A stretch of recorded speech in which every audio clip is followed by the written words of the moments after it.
공경의 명령 이후 부모 공경은 단지 부모에 관계된 것만이 아니라 세우신 모든 권위, 교회에 세우신 또는 인간 세계에 세우신 모든 권위에 대해서 복종할 것을 포함한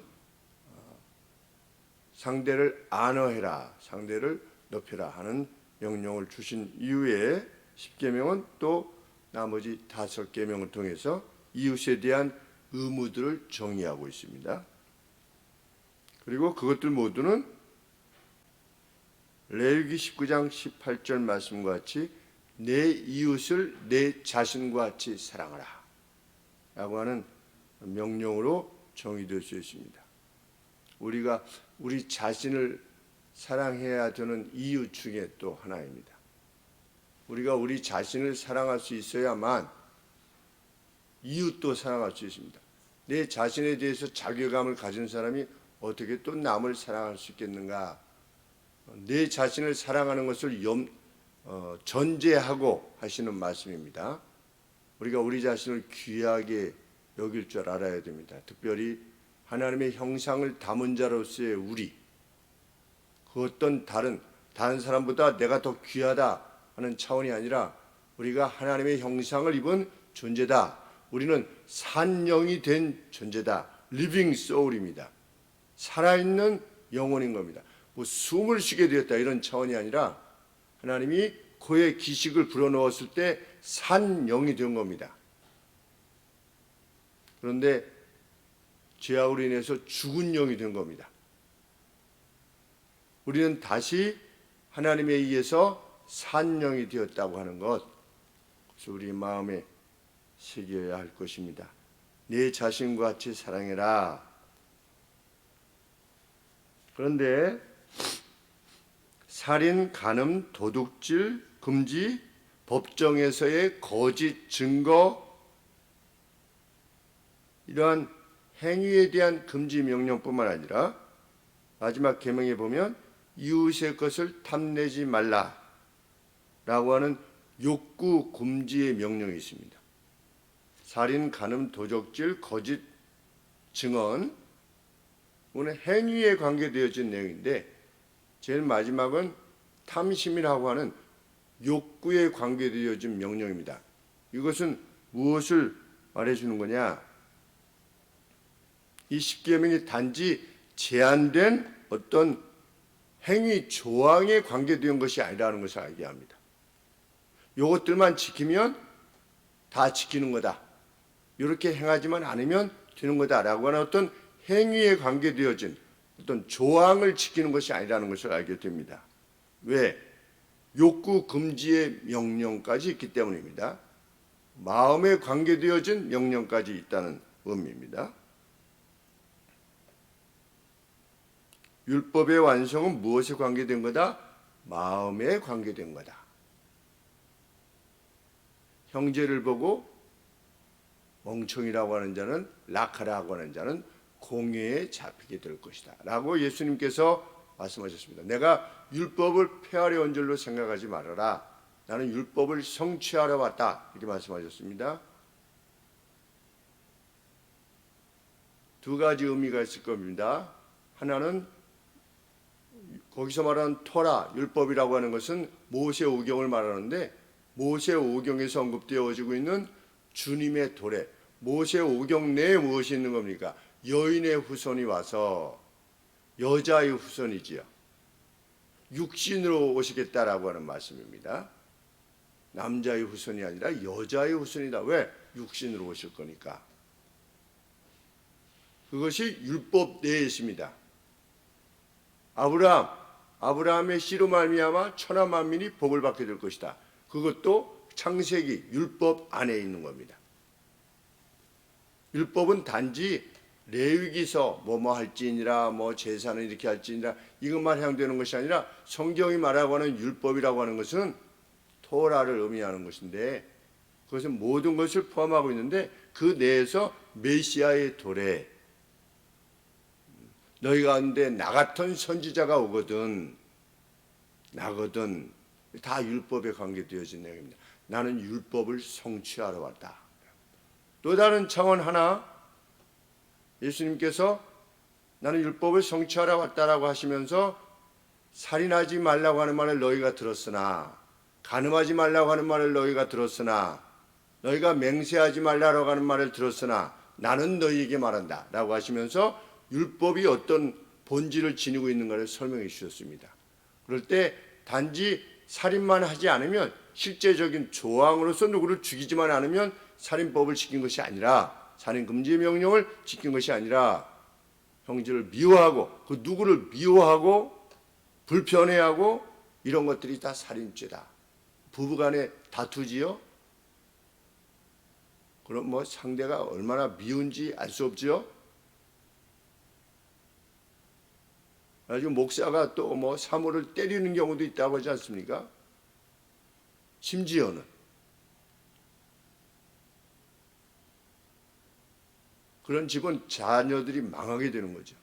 강단에서의 목사는 뛰어난 목사인데 집에서의 아버지로서의 목사는 이러이러하다. 교회에서는 장로님이신데 장로님 같은 경우는 그런 경우는 별로 없는 것 같습니다. 목사의 경우는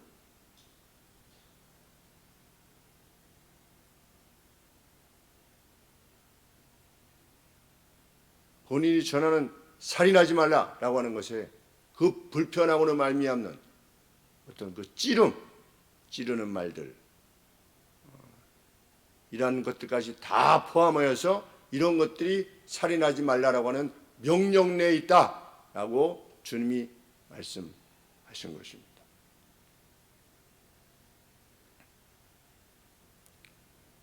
마음의 법을 지킬 수 있다면, 이웃의 무엇을 탐하지 않을 수 있다면, 그 정도로 이웃의 안녕을 위하는 사람이라면 앞선 모든 명령들을 준수할 수 있을 것입니다. 살인, 간음, 도적질, 이웃에 대한 거짓 증언. 거짓 증언의 이유는 무엇입니까? 내가 뭔가 불편할 때 그냥 자기가 보지 않은 것들로 증언하는 겁니다. 내가 이 사람이 하나님을 욕하는 것을 들었어. 여기를 제거하려고 하는 겁니다. 그래서 그 거짓 증언의 목적이 그 사람의 눈을 빼는 거라면, 그것이 거짓으로 드러났다면 그 증언자의 눈을 빼라. 누군가 거짓 증언을 통해서 누구를 죽이려고 했다면 그 자를 죽이라, 이렇게 말씀을 하신 겁니다. 증언, 거짓 증언이 얼마나 위험한 건지 알 수 있습니다. 사악한 것인지. 그래서 예수님께서도 행동에 관계된 그 어떤 조항을 지키는 것으로 율법 준수를 말씀하시지 않고, 하나님과 이웃을 사랑하는 것, 살인하지 않는 게, 간음하지 않는 게, 도둑질하지 않는 것이, 이런 조항을 지키는 것이, 그것이 율법 준수가 아니라 하나님을 사랑하고 마음에 관계된 겁니다. 이웃을 사랑하는 것, 그것이 율법의 대명령이다. Great Commandment다. 큰 명령이다. 위대한 명령이다. 이렇게 말씀하시는 겁니다. 그래서 누가 율법을 준수하는 사람이냐? 사랑하는 사람이. 그래서 사랑이 없으면 아무것도 아닌 겁니다. 사랑이 없으면. 그리고 그 사랑을 방해하는 모든 것을 극복하고자 크리스찬들은 노력하는 겁니다. 그것을 막아서는 돈의 스트레스, 시간의 스트레스, 명예의 스트레스, 지위의 스트레스, 미래에 대한 불안의 스트레스, 앞에 이렇게 되면 어떻게 될 것이냐라고 하는 것에 대한 스트레스, 이 스트레스들이 내가 사랑하는 일을 막아선다. 내가 사랑하고자 하는 마음을 막아선다.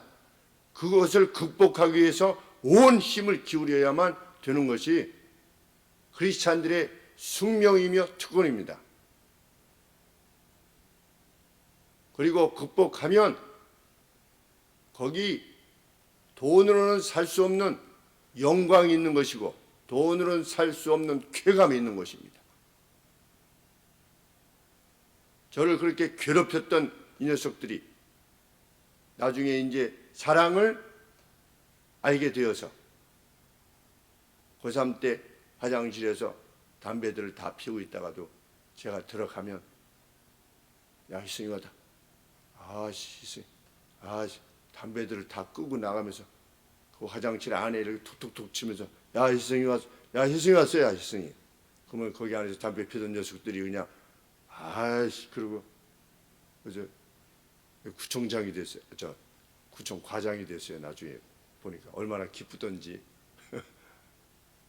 그래서 이제 이 녀석들이 다 나가고 그냥 담배 연기만 꽉 차 있는 화장실을 제가 이렇게 지켜봤을 때 그 감동은 이루 말할 수 없는 것입니다. 그 뭐 제가 그래가지고 남는 게 뭐가 있습니까? 뭐 빵이 하나 생깁니까? 뭐 그때 식당에서 매식할 수 있는 뭘 하나 아이들이 사줍니까? 그런 거 하나도 없습니다. 그러나 야 잘할 때는 이게 폐가 이렇게 하면 담배가 정말 안 좋대더라. 그 왜 안 좋은 걸 자꾸만 하라고 그러냐. 사랑해서 하는 거니까. 그래서 이제 그 화장실 문을 닫고 반으로 향해서 이렇게 가는데 제 눈에 이렇게 눈물이 글썽이었어요. 제가 그걸 잊을 수가 없습니다. 그날 그 장면을. 그리고 이제 깨진 병을 가지고 막 싸우던 녀석, 아무도 못 말리는 그 싸움에 그냥 개입할 수 있는 사랑 때문에 당하고 있는 녀석도 내가 사랑하는 대상이고 찌르려고 하는 녀석도 내가 사랑하는 대상이고 그랬을 때 너 뭐 하는 거야 이석이? 너 뭐 하는 거냐? 이렇게 하면서 병을 달라고 했을 때 결국은 그 병을 저한테 주고 화해하고 헤어질 때 그건 이제 많이 있었던 그걸 지켜봤던 이 녀석들이 다 친구들이죠. 그 고등학교 때 기억은 3가지 기억인 것 같아요. 칼럼에 한번 썼던 제가. 또 하나는 그 선생님이 이렇게 아무도 선생님을 좋아하지 않았던 때 이렇게 했던 그 3가지 장면이 특별히 생각이 납니다. 저의 관계에 되어져서는 다 영광의 장면입니다. 그 영광의 장면이 있기까지 제가 성적을 상실한 겁니다. 그래서 제가 원하고자 했던 데를 못 간 거죠. 이렇게 하다가 하나님이 글로 보내시는 것으로 믿습니다. 제 기억이 정확한가를 다시 30년 만에 40년 만에 친구들을 만나서 왜냐하면 자기에게 유리하게 늘 기억을 가지고 있기 때문에 물었더니 친구들이 맞다고 얘기를 해주더라고요. 고마웠습니다. 사랑. 우리 윤희가 그렇게 답변하다고 하지 않았습니까? 너는 꿈이 뭐냐? 저는 꿈이 소박하지만 누군가 저를 만났던 사람이 저를 기억할 때 그 녀석 참 멋있었어. 참 좋은 녀석이었어. 이렇게 될 수 있는 것이 저희 꿈입니다. 붙을 수밖에 없는 거죠. 그거 소박한 꿈 아니야? 교수들이 막 웃으면서 그거 정말 어려운 꿈이야. 그렇게 얘기를 하면서 막 웃었더라고. 면접 보던. 사랑. 나는 이러이러한 것 때문에 사랑할 수가 없어. 나는 이러이러한 삶의 내의 스트레스 때문에 나는 지금 당신에게 이렇게 해줄 수가 없어. 나는 당신에게 내 돈을 줄 수가 없어. 누구조차도. 그 젊은 부자. 예수님 찾아왔던 젊은 부자. 내가 어렸을 때부터 다 했습니다. 모든 명령을 다 지켰습니다. 그러나 나는 내 돈이 나가는 것을 내가 할 수가 없습니다. 근심하면서 스트레스로 들어간 건데 왜 돈 때문에? 나는 다른 거 다 줄 수 있지만 돈 달라고 하면 주겠지만 내 시간을 줄 수는 없어. 나는 내가 할 일이 있어. 나는 안 돼. 나를 건들지 마. 이 스트레스. 나는 여기까지 지위에 올라야 돼. 그동안에는 좀 가만히 나를 놔둬. 나는 대학 붙을 때까지, 나는 취직할 때까지, 나는 어느 자리에 일정하게 오를 때까지, 내 기반이 생길 때까지 내 시간을 타치하지 마시오. 나를 좀 신뢰하게 놓아두시오. 스트레스로 인해서, 그러면 그 스트레스에 있는 사람은 그 삶의 내용이 뭡니까? 그게 사랑이겠습니까? 불가하지요.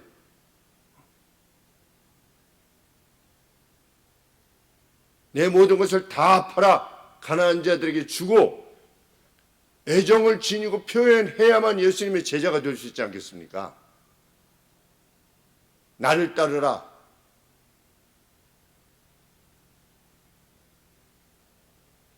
그러하기에 예수님이 말씀하신, 하나님이 명령하신 이 살인하지 말라라고 하는 것은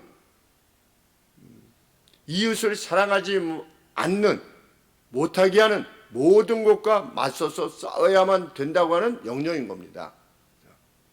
그것은 단지 공개된 폭력만이 아니라, 살인만이 아니라 인간의 생명을 위협케 하는 모든 부주의나 방자함. 내가 이렇게 했을 때 이것이 상대에게 어떤 나쁜 영향을 미칠 수도 있다라고 하는 것을 인식하면서도 그냥 지나가는. 그래서 크리스천들은 길가에 무슨 병 같은 게 끼어져 있으면 어떻게 하는 겁니까? 그걸 그냥 방치할 수가 없는 겁니다. 왜? 누구라도 가다가 뭐 이렇게 밟는다든지 이렇게 했을 때 상함을 생각하게 되는 겁니다. 그래서 갔다가도 어떻게 하는 겁니까? 다시 와서 뭐 빗자루를 가지고 와서라도 그것을 해결하고자 하는 겁니다. 왜? 부주의함, 방자함, 다른 사람의 생명을 위협케 하는 줄 알면서도. 그래서 그 백마 일산에 있을 때 백마역에서 좀 어딜 좀 걸어보려고 이렇게 걸어가는데, 이 백마교가 있는데 백마교하고 요만큼하고 그 이렇게 돌아서는데 이만큼이 그냥 비어 있는데 아래는 그냥 떨어지는 거예요. 근데 잘못 미끄러지면 그냥 떨어지면 죽겠더라고요. 철도길 위로 떨어지는 식으로 이렇게 되어져서. 그래서 제가 구청에다 전화를 했습니다. 여기 뭐 다 알고 계시겠지만 이래서 이렇게 해서 빈 데가 있습니다. 이거 잘못하면 큰일 나겠습니다. 그래서 며칠 뒤에 갔더니 그걸 다 이렇게 막아놨더라고요. 이제 잘 해가지고. 거기 지나가다가 누구라도 떨어져서 다친다든지 이렇게 되면 그 누구 집에 가장이요, 누구 집에 사랑스러운 딸이요, 아들이요, 부모님이요,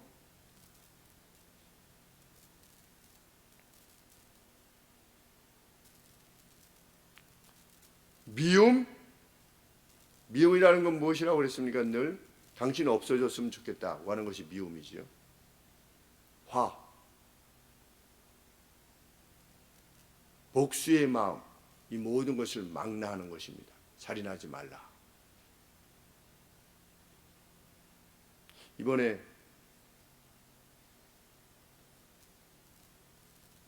그 만취돼 가지고 어린아이 초등학교 학생 3학년인가 4학년이 강남에서 세상을 떠났죠. 그래서 이제 유튜브 내용을 이렇게 보다가 그 어머니가 남기신 글을 봤습니다. 그 사망한 어린아이예요. 그런데 성도의 가정이에요.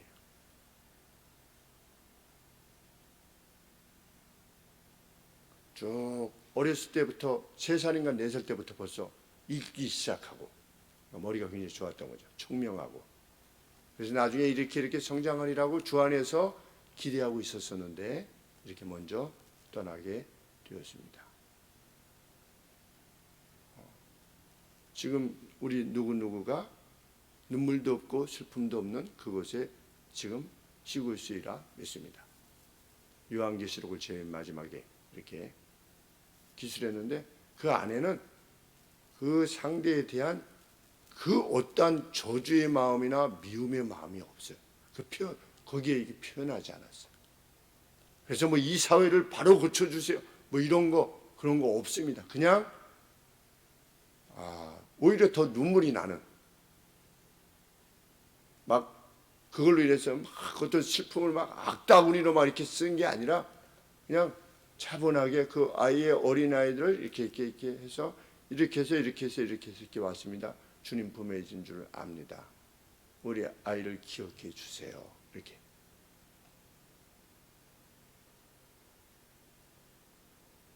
하나님이 기뻐하시는 가정이구나. 오누이가 이렇게 함께 늘 즐겁게 이렇게 자라다가 한 명이 먼저 떠나게 되었을 때 그 슬픔이 오직 하겠습니까? 그런데도 그리스도인은 우리 손양원 목사님하고 다를 바가 없지요. 자기 아들을 좌익이 입을 찢어서 죽인 두 아들을 이렇게 죽였던 좌익을 용서하는,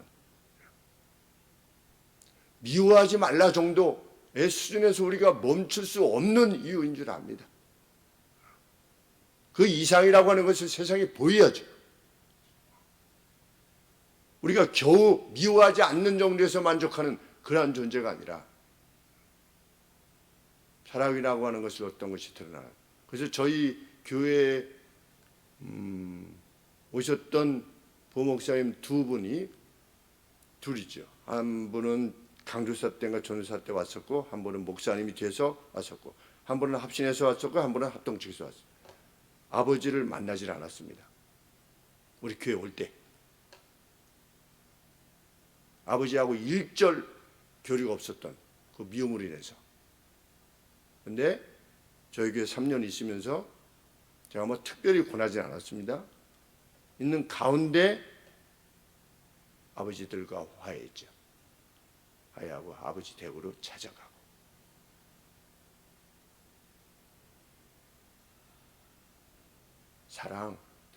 사랑해라. 그 어떤 것을 넘어서는 사랑을 해라. 사랑은 허다한 허물을 덮어주고, 사랑은 허다한 허물, 죄악을 덮어주고 극복하고, 원래의 의미가 사랑이라고 하는 것을 그러죠.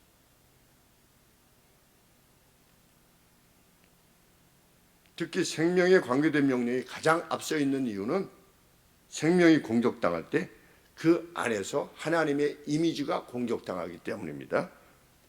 잠언 9장 6절에 이렇게 말씀하셨습니다. 무릇 사람의 피를 흘리면 사람이 그 피를 흘릴 것이니 누구를 죽이면 반드시 죽이라는 겁니다. 왜냐하면 하나님이 자기 형상대로 사람을 지으셨기 때문이다. 그러니까 누가 누구를 죽이는 것은 하나님의 형상을 공격하는 겁니다. 우리가 자기 생명을 스스로 끊지 않아야 되는 이유도 무엇입니까? 그것이 내 생명도 뭡니까? 하나님의 형상인 겁니다. 내 자신도. 한 개인은 자기 안에 있는 하나님의 이미지 자체도 높여야만 되는 겁니다. 그래서 개걸스럽게 살아갈 수가 없는 겁니다. 우리는 하나님의 이미지를 벌써 담고 있는 이들입니다.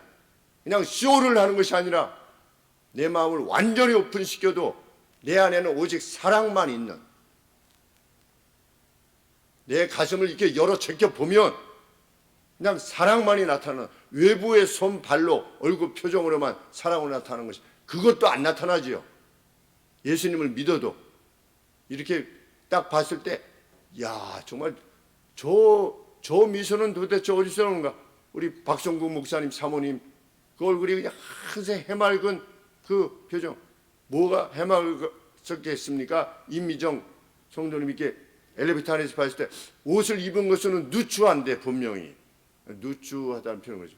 여간에 고급 옷도 아니고 그냥 뭐 브랜드도 제대로 없는 옷인데 그 옷을 입고 있는 하면 그 누구의 여성의 얼굴이 환하게 비춰봤을 때 빛이 났다, 이런 표현을 썼습니다. 처음에 그 사모님을 만났을 때. 그래서 예수님을 믿게 된 겁니다.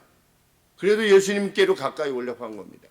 저분이 섬기는 예수님은 누구신가 도대체? 나중에 알고 보니까 뭐 가난투성이지요.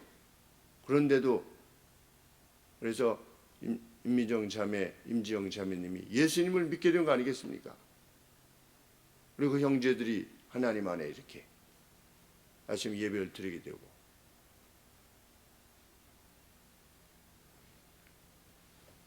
나를 포함한 모든 인류가 우리를 조성하신 하나님의 고귀한 이미지를 지니고 있다. 먼저는 부모님에 대한 사랑을 드러낼 것이며 배우자에 대한 사랑을 드러낼 것이며 자녀들, 친족들, 가까운 친족들로부터 내가 사랑을 지닌 존재라고 하는 것이 확인되어지고 한번 물어보시죠. 오늘 집에 가서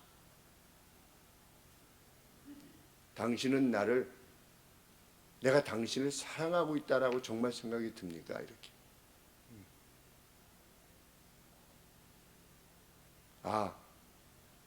내 배우자가 나를 참으로 사랑하는구나. 이렇게 느껴지냐고 한번 물어봐요. 그리고 언제 제일 그것을 느끼는가? 그리고 언제 제일 그것을 느끼지 않게 되는가? 자기 가정에서부터 확인되지 않으면 보이는 자기의 친척을 사랑하지 못하는 자가 보지 못하는 하나님을 사랑한다고 하는 것은 그것은 어불성설이다. 이 성경이 되어 있지 않습니까? 그건 거짓이다. 나는 사랑하고 있는데요. 그 표시가 안 된다? 표시가 안 되는 거 불가능하죠. 정말 살인하지 말라라고 하는 명령이 지닌 큰 뜻 들었으니 또 깊이 생각하며 행하는 저희가 되기를 소원합니다. 기도하겠습니다. 하나님의 사람이 되게 하옵소서. 믿음의 사람이 되게 하옵소서. 사랑만이 넘치는 이가 되게 하시고 내 방식의 사랑이 아니라 상대가 원하는 방식으로 사랑하게 하옵소서. 예수님의 이름으로 기도합나이다. 아멘.